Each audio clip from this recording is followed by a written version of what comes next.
పుట్టినరోజులు, పెండ్లీలు, గృహప్రవేశాలు గిట్లే ఏదైనా శుభకార్యాలైనప్పుడు ఆలకియనికే ఏదైనా గిఫ్ట్లను పట్టుకుపోతుంటారు కదా చాలా మంది సోపతిగాళ్ళు సుట్టపళ్ళు. ఇక మార్కెట్ల టమాటాలు, ఉల్లిగడ్డల రేట్లు బగ్గ పిరమైనప్పుడు వాటిని సుతం తీసుకుపోయి ఫంక్షన్లలో గిఫ్ట్లు ఇచ్చుకుంటా కొత్త ట్రెండ్ సెట్ చేసిన వాళ్ళు కూడా ఉన్నారు కొందరు. మరి గదంతా పాత ట్రెండ్ అనుకున్నారో ఏందో గాని ఇగో గీడో జాగల్నైతే ఏకంగా మోయలేనంత బరువును నెత్తి మీద పెట్టి పుట్టినరోజుకి ఎట్లా వెరైటీ గిఫ్ట్లు ఇచ్చిండ్రో సోపతిగాళ్ళు చూడుండ్రి. అబ్బబ్బా ఏమన్నా ప్లాన్ చేసిర్రా బర్త్డే గిఫ్ట్ ను? ముంగట అరకిలో కేకు, భోజనం మీదో శాల్వా, నెత్తి మీదనేమో 50 కిలోల యూరియా బత్తా. నెవర్ బిఫోర్ ఎవర్ ఆఫ్టర్ అన్నట్టే ఉన్నదిలే బర్త్డే గిఫ్ట్. రాజన్న సిరిసిల్ల జిల్లా వేములవాడ మండలం శాత్రాజుపల్లె అనే ఊళ్ళే గీ అన్న 50వ పుట్టినరోజు నాడు అలా సోపతిగాన్లు ఇచ్చిన వెరైటీ గిఫ్ట్ ఇది. ఇక సోపతిగాన్లందరూ కలిసి యూరియా బత్త నెత్తి మీద పెట్టుకున్న అన్నతోని గ్రూప్ ఫోటోను సూతం తీసుకున్నారంటే ఫ్రేమ్ కట్టించి తలోటి ఇంట్లో పెట్టుకుంటారు కావచ్చు. మరిగా యూరియా బత్త ధర అగ్వే కావచ్చు గాని దానికోసం దినమంతా లైన్ల నిల్సొని మస్తు తిప్పల పడ్డారట వాళ్ళు. ఆ మాత్రం ఫోటోలు తీసుకోకపోతే ఎట్లా? గందుకే వాళ్ళు పడ్డ కష్టాన్ని ఇష్టంగా చేసి అన్నకు పుట్టినరోజు గిఫ్ట్ ఇచ్చిండ్రన్నట్టు గిట్లా. అర్థం కాలేదు కదా? ఇక గీ ముచ్చట గురించి వాళ్ళే చెప్తున్నారు ఇనుండ్రి. మా మిత్రుడైనటువంటి మార్ కిషన్ రెడ్డి 50వ పుట్టినరోజు సందర్భంగా మేము రైతులమందరం ఇక్కడ ఉన్న దాదాపు అందరం రైతులమే.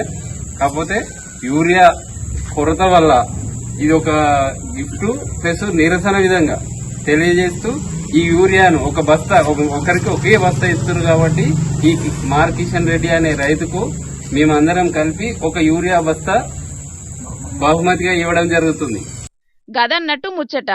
రాష్ట్రంలో యూరియా కొరతున్నది కాబట్టి పొద్దాక లైన్ల నిల్చుంటే తలోటిస్తున్నారు.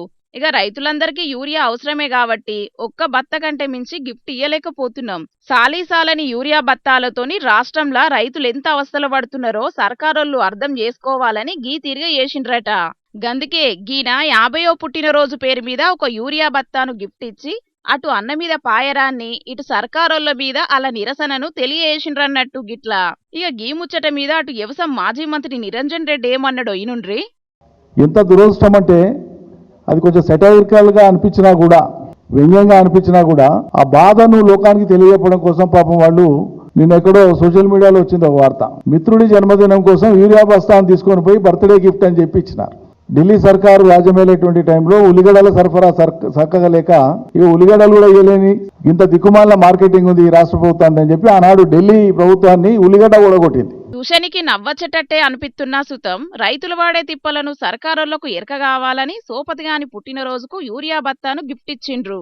అది వరకు ఢిల్లీ సర్కారు ఉల్లిగడ్డ సప్లై చక్కగా చేయకుంటే గిట్లనే మస్తు సెటైల్ రచ్చినాయి. గిట్లనే బర్త్డేలకు ఉల్లిగడ్డలను తీసుకుపోయి గిఫ్టులు ఇచ్చుడు గొప్ప వరంగా చెప్పుకునేటోళ్ళు అక్కడి పబ్లిక్.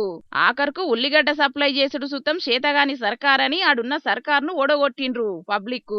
ఇప్పుడు రాష్ట్రంలో యూరియా సప్లై సుతం గట్లనే ఉన్నదనుకుంటా సర్కారోళ్ల మీద గరమైతున్నారు పతిపచ్చ లీడర్లు. ఉల్లిగడ్డ సప్లై చేయలేక ఢిల్లీ సర్కార్ ఎట్లోడిపోయిందో, వచ్చే ఎలక్షన్ల రాష్ట్ర సర్కార్ ఓటమికి రైతుల యూరియా తిప్పలే మొదటి కారణం అయితాయని అనుకుంటాన్రట చాలా మంది యూరియా కోసం లైన్ల తిప్పలు పడుతున్న పబ్లిక్.